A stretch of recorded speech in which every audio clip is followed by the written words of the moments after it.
بسم الله الرحمن الرحيم. اصلاح الشباب کورس نمبر 1 قرآن انڈرسٹینڈنگ موومنٹ. بسم اللہ الرحمن الرحیم. لإيلاف قريش إيلافهم رحلة الشتاء والصيف فليعبدوا رب هذا البيت الذي أطعمهم من جوع وآمنهم من خوف. بسم اللہ الرحمن الرحیم. لإیلاف قریش ایلافہم رحلۃ الشتاء والصیف. ایلاف کا معنی ہوتا ہے محبت ڈالنا، دل کے اندر محبت ڈالنا. لفظی معنی پہلے بتا رہا ہوں، پھر لکھنا اپنے ساتھ ساتھ. قریش کا معنی آپ جانتے ہیں، قریش والے قبیلہ جس طرح گزرا ہے قریش. لإیلاف قریش، یہ جو پہلے والا لام ہے نا، اس کا معنی ہے کی وجہ سے. لإیلاف قریش، ترجمہ مکمل ایسے ہوگا کہ قریش کے دلوں میں محبت ڈالنے کی وجہ سے. قریش کے دلوں میں محبت ڈالنے کی بنا پر یا ڈالنے کی وجہ سے. اصل میں پس منظر تھوڑا سا پہلے سن لیں، پھر یہ ترجمہ آپ کو آسانی سے سمجھ آئے گا. پس منظر کچھ یوں ہے کہ قریش والوں کو اللہ تعالیٰ اپنے احسانات یاد کروا رہے ہیں اس صورت کے اندر. اللہ نے کچھ قریش پر احسانات کیے، انعامات کیے. وہ انعامات گنوا کر، شمار کروا کر، پھر اللہ تعالیٰ یہ فرما رہے ہیں کہ اب تم بتوں کی عبادت نہ کرو، بلکہ جو یہ گھر ہے بیت اللہ ہے، اس کے رب کی عبادت کرو، یعنی اللہ کی. انعامات شمار کروائے. ساری صورت کے اندر اللہ تعالیٰ نے اپنے انعامات ان کو شمار کروائے. اگر کہتے ہیں آپ تو انعامات میں پہلے ویسے آپ کو بتا دیتا ہوں، پھر ترجمہ پڑھ لیں گے، یا ترجمہ پڑھ کر بعد میں آپ نے انعامات سننے ہیں تو جس طرح آپ کہتے ہیں. ترجمہ پڑھ لیں پہلے، ترجمہ سنیں جی. لإیلاف قریش، قریش کے دلوں میں محبت ڈالنے کی وجہ سے. لی، لام زیر لی جو ہے نا، اس کا معنی ہے کی وجہ، علت، وجہ. قریش کے دلوں میں محبت ڈالنے کی وجہ سے. ایلافہم رحلۃ الشتاء والصیف. ایلاف کا کیا معنی ہے؟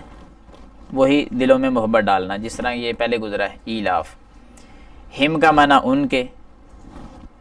رحلہ کہتے ہیں سفر کو. رحلہ کس کو کہتے ہیں؟ سفر کرنے کو. اور الشتاء کہتے ہیں سردی کو، والصیف کہتے ہیں گرمی کو. الشتاء معنی سردی اور صیف معنی گرمی. گرمی اور سردی میں، گرمی اور سردی کے سفر کی محبت ڈالنے کی وجہ سے. یہ پوری آیت کا ترجمہ ہوگا. قریش والے سردی ہوتی، گرمی ہوتی، سفر کرتے نا تو بڑی خوشی سے سفر کرتے تھے، ان کو کوئی پرابلم نہیں ہوتی تھی.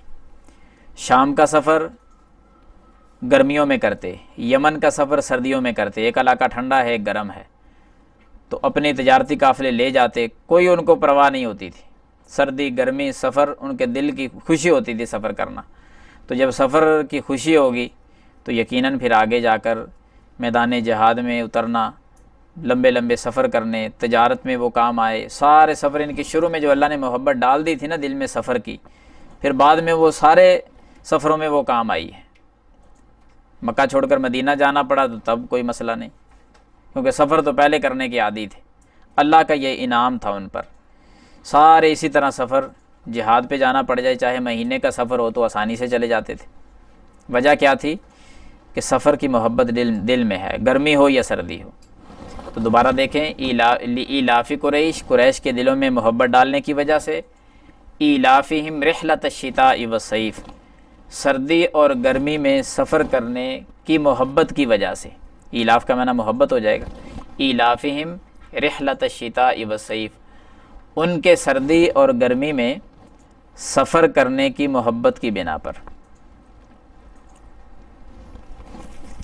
ایلافہم رحلۃ الشتاء والصیف، الشتاء کا معنی سردی اور صیف کا معنی گرمی، سردی اور گرمی کے سفر، یعنی ان دونوں کو پہلے ہم بولیں گے بعد میں پیچھے آئیں گے، سردی اور گرمی کے سفر کی محبت کی وجہ سے، ان کے سردی اور گرمی کے سفر کی محبت کی وجہ سے۔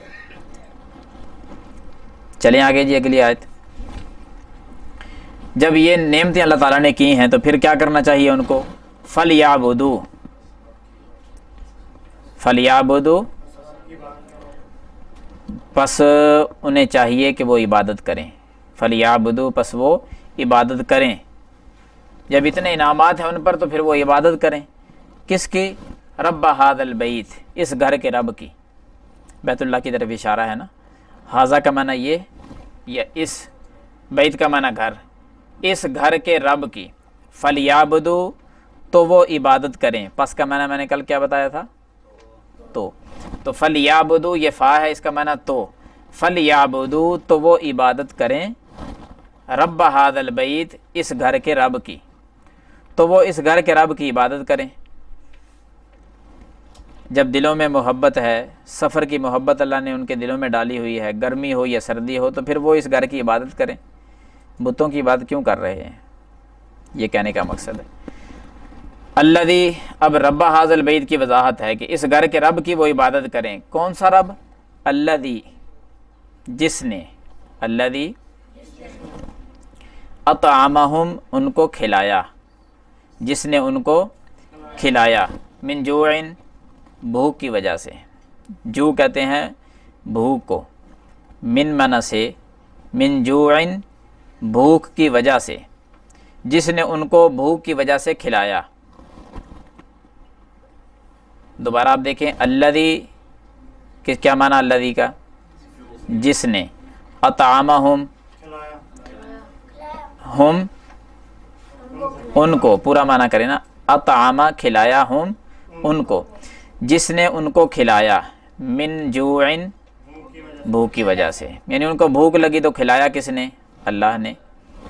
اگلی آیت جی، وَآمَنَهُم مِّن خَوْفٍ، وَآمَنَهُم اور اس نے ان کو امن دیا، وَآمَنَ اور اس نے امن دیا، ہم ان کو، من خوفٍ خوف سے، خوف سے، ڈر سے، ان کو کیا دیا؟ امن دیا۔ یا اگلی دو آیات کے اندر پھر اللہ نے اپنے انعام شمار کروائے کہ بھوک لگی تو کھانا اس نے دیا، خوف سے ان کو امن دے دیا، ڈر ان کا ختم، خوف ختم ہو گیا۔ دوبارہ توجہ کریں، میں پھر پوری صورت کا ترجمہ پڑھتا ہوں، اس کے بعد پھر آپ ساتھ ساتھ پڑھیں گے۔ ایلاف قریش، قریش کے دلوں میں محبت ڈالنے کی وجہ سے، ایلافہم رحلۃ الشتاء والصیف ان کے سردی اور گرمی میں سفر کرنے کی محبت کی وجہ سے، فَلْيَعْبُدُوا رَبَّ ھذا البیت تو وہ عبادت کریں اس گھر کے رب کی، الذی اطعمہم من جوع جس نے ان کو بھوک کی وجہ سے کھلایا، وآمنہم من خوف اور ان کو خوف سے امن بھی دیا۔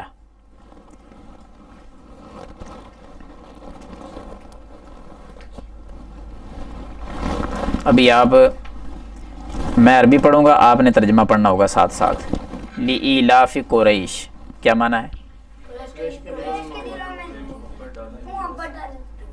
کی وجہ سے، قریش کے دلوں میں محبت ڈالنے کی وجہ سے۔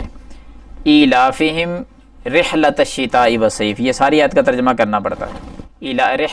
رحلہ کس کو کہتے ہیں؟ سفر کرنے کو، الشتاء اور الصیف گرمی۔ ایلاف کا کیا معنی ہے؟ محبت ڈالنا دلوں میں، ہم کا معنی ان کے، تو ایلافہم رحلۃ الشتاء والصیف ان کے سردی اور گرمی میں سفر کرنے کی محبت کی بنا پر۔ فَلْيَعْبُدُوا نہیں، عبادت کرو نہیں، غائب کا صیغہ ہے۔ عبادت کرو اگر ہم کہیں گے تو یہ مخاطب ہو جائے گا نا کہ تم عبادت کرو، ایسا نہیں، وہ عبادت کریں۔ مخاطب اور غائب سمجھتے ہیں نا، فَلْيَعْبُدُوا وہ عبادت کریں، اگر یہ ہوتا نا فَلْتَعْبُدُوا پھر ہونا تھا تم عبادت کرو۔ فَلْيَعْبُدُوا تو وہ عبادت کریں، رب ھذا البیت اس گھر کے رب کی۔ الذی جس نے، اطعمہم پورا معنی کرو، اطعمہم ہاں ان کو کھلایا، من جوع و آمنہم ہاں اور امن دیا نہیں، ہم رہ گیا نا، و آمنا اور اس نے امن دیا، ہم ان کو پورا معنی کیا کریں، ضمیروں کا بھی ترجمہ کیا کریں، من خوفن خوف سے، اور اس نے امن دیا ان کو خوف سے۔ اب کیا کیا انعامات آپ نے پڑھے اس صورت کے اندر جو اللہ نے قریش پر کیے ہیں؟ ان پر ایک انعام یہ اللہ تعالیٰ نے کیا کہ سردی اور گرمی کے سفر ان کے لیے بڑے آسان کر دیے۔ ایک انعام تو اللہ کا یہ ہو گیا، جس طرح پہلے میں نے آپ کو بھی واضح کر دیا، سردی ہو یا گرمی ہو وہ سفر سے نہیں گھبراتے تھے۔ اس کا فائدہ کیا ہوا ان کو؟ جدھر بھی سفر کرنا پڑا اسلام میں داخل ہونے کے بعد انہوں نے سفر خوشی سے قبول کر لیا۔ مکہ چھوڑ کر مدینہ جانا پڑا تب بھی چلے گئے، جہاد میں جانا پڑا تب بھی چلے گئے، سفر کرنا آسان ان کے لیے اللہ نے پہلے ہی بنا دیا تھا۔ ایک دوسرا احسان ان پر اللہ تعالیٰ کا یہ بھی تھا کہ اللہ نے ان کو امن دیا ہوا تھا۔ وہ دور ایسا تھا کہ پورا عرب کسی بندے کو یہ خبر نہیں ہوتی تھی کہ کہاں مجھے اچک لیا جائے گا، کہاں سے ہمارے قبیلے کو غلام بنا لیا جائے گا، عورتوں کو لونڈیاں بنا لیا جائے گا، بچوں کو غلام بنا لیا جائے گا، مردوں کو قتل کر دیا جائے گا، کوئی خبر نہیں ہوتی تھی۔ اتنا معاشرہ بگڑ چکا تھا، لیکن اتنے معاشرے بگڑے ہوئے معاشرے میں سے جو قریش علاقہ تھا نا، قریش قبیلہ جو تھا، ان کو اللہ نے امن دیا ہوا تھا، ان پر کوئی کسی قسم کا خوف نہیں تھا۔ یہ بھی اللہ کا انعام تھا ایک۔ تیسرا انعام ان پر یہ تھا کہ جو بھی کوئی تجارتی قافلہ آتا جاتا، کسی جگہ سفر کرتا، کوئی تجارتی قافلہ آ رہا ہوتا، سامان ان کے پاس ہوتا، اس قافلے کو لوٹ لیا جاتا تھا۔ کوئی بھی اگر ڈاکو راستے میں پڑ جائیں تو قافلہ لوٹ کر لے جاتے تھے۔ لیکن یہ بیت اللہ کے متولی تھے، حرم میں رہتے تھے، اس وجہ سے ان کو یہ بھی اعزاز حاصل تھا کہ قریش والے جب کسی سفر سے آ رہے ہوتے تو کوئی ان کو ہاتھ نہیں لگاتا تھا۔ یہ بھی اللہ کا بہت بڑا انعام تھا کہ پورے عرب کے اندر اتنی بدامنی پھیلی ہوئی ہے، یہ امن میں ہیں۔ پورے عرب کے قافلوں کو لوگ لوٹ لیتے ہیں، ان کا قافلہ اگر آ رہا ہے تو کوئی ہاتھ بھی نہیں لگاتا، اس لیے کہ یہ حرم میں رہتے ہیں، حرم کے قریب رہتے ہیں۔ یہ اللہ کے بڑے بڑے انعامات تھے ان پر۔ تو پھر یہ سارے انعامات گنوا کرنا اللہ تعالیٰ پھر کہتے فَلْيَعْبُدُوا رَبَّ هَذَا الْبَيْتِ، پھر یہ عبادت بھی تو اس گھر کے رب کی کریں جس رب نے اتنے اتنے انعامات دیے ہیں۔ پورا عرب بدامنی میں مبتلا ہے اور یہ امن کے ساتھ بیٹھے ہوئے ہیں، خوف ہی کوئی نہیں ان کو۔ قافلے لوگوں کے لوٹے جا رہے ہیں، یہ بھوک کی وجہ سے آرام سے کھانا بیٹھ کے کھاتے ہیں، ان کو کوئی پریشانی نہیں ہے۔ سفر ہیں، محبت اللہ نے ڈال دی ہے، لوگ سردی گرمی میں سفر کرنے سے تنگ ہوتے ہیں، ان کے لیے وہ بھی کوئی مشکل نہیں ہے۔ تو پھر عبادت بتوں کی نہیں، عبادت کس کی؟ اللہ کی کرنی ہے۔ یہ اس میں بیان ہوا ہے، تو یہ خاص خاص چیزیں اس کی آپ جو ہے نا وہ یاد رکھیں گے۔ اسلامی عقیدہ نکالیں جی، دوسرا سٹیپ ہمارے سبق کا۔ اسلامی عقیدے کے میں سے جو ہم سوال پڑھ رہے ہیں نا، زبانی کلامی آپ کو میں وہ سمجھا رہا ہوں۔ توحید کی قسمیں کتنی قسمیں تھی توحید کی؟ فہد بھائی بتائیں کھڑے ہو کر کون کون سی تھی وہ تینوں قسمیں؟ دوسرے بھائی کدھر ہیں؟ آپ کھڑے ہوں جی۔ توحید ربوبیت کیا تھی؟ کس کو کہتے ہیں؟ اللہ تعالیٰ ہر افعال میں اکیلا ہے۔ ہاں، اللہ تعالیٰ تمام افعال میں اکیلا ہے۔ یحییٰ بھائی بتائیں گے افعال کون کون سے؟ کہ کوئی بارش نہیں برسا سکتا، ٹھیک ہے، کوئی بارش نہیں برسا سکتا، کوئی آسمان نہیں بنا سکتا، شاباش، کوئی زمین کو نہیں بچھا سکتا۔ ٹھیک ہے، بڑے ہیں اتنے۔ جتنے بھی فعل ہیں نا، فعل وہ اللہ اکیلا کرتا ہے، اس میں اللہ کا کوئی شریک نہیں ہے۔ تمام افعال، تین چار انہوں نے بتلائیں، کوئی اور بھی ہیں اضافی، کوئی اور بتا سکتا ہے؟ جی بتائیں۔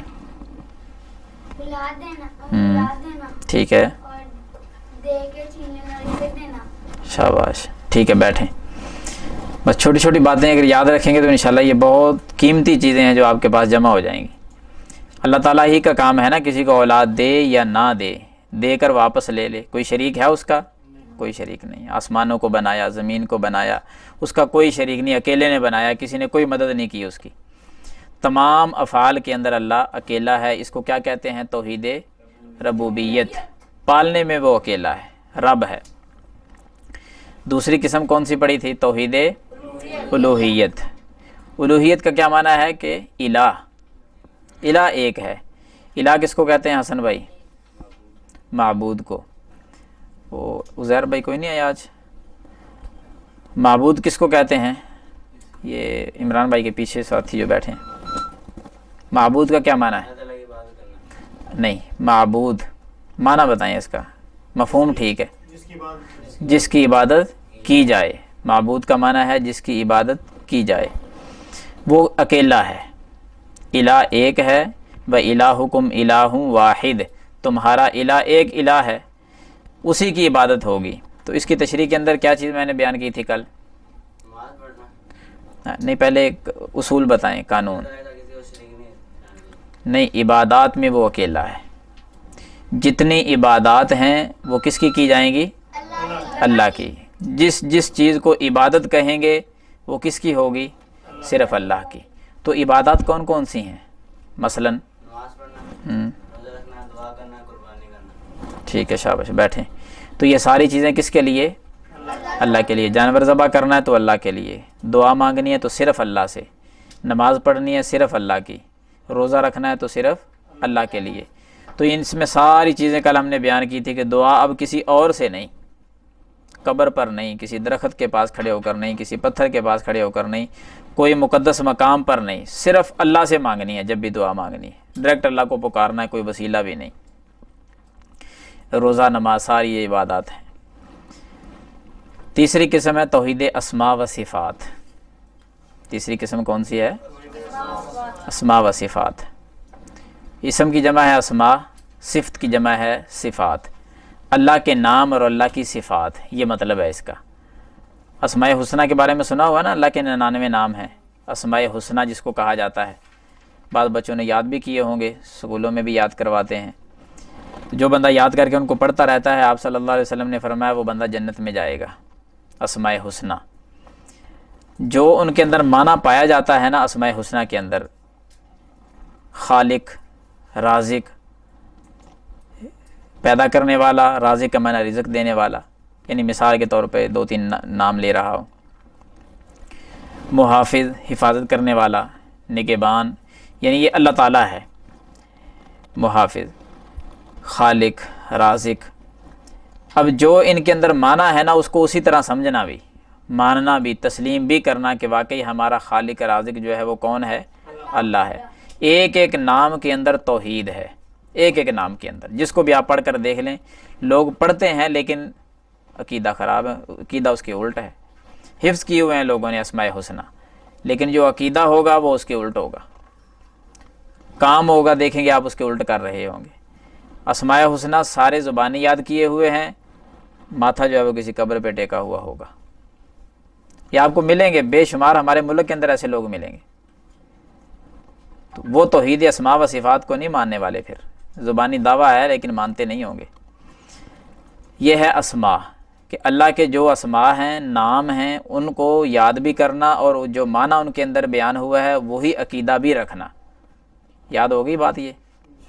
اور آگے صفات، یہ تھوڑی سی تفصیلی بات ہے، یہ انشاءاللہ العزیز ہم کل ذکر کریں گے تاکہ بات لمبی نہ ہو جائے۔ اسماء کا سمجھ آ گئی نا، کہ اللہ کے جو نام ہیں ان کو یاد بھی کرنا اور ان کے اندر جو معنی مفہوم بیان ہوا ہے وہی عقیدہ رکھنا، یہ ہے توحید اسماء و صفات۔ صفات والا حصہ انشاءاللہ ہم کل کے درس میں بیان کریں گے۔ تیسرا سٹیپ ہمارے سبق کا روزمرہ کے کام یا دعائیں، صبح شام کے اذکار۔ ایک دعا آپ کو میں نے پرسوں کی لکھائی ہوئی ہے، کل بھی آپ نے نہیں سنائی، آج وہ اس کو ایک مرتبہ پڑھ لیں، پھر ابھی سنتے ہیں۔ اس دعا کے پڑھنا کب ہے اور اس پڑھنے کا فائدہ کیا ہوگا، یہ تینوں چیزیں آپ سے سننی ہیں۔ دعا بھی سننی ہے، پڑھنی کب ہے اور کیا فائدہ ہوتا ہے پڑھنے کا۔ 1 منٹ ہے جی آپ کے پاس، 1 منٹ میں اس کو دہرا لیں۔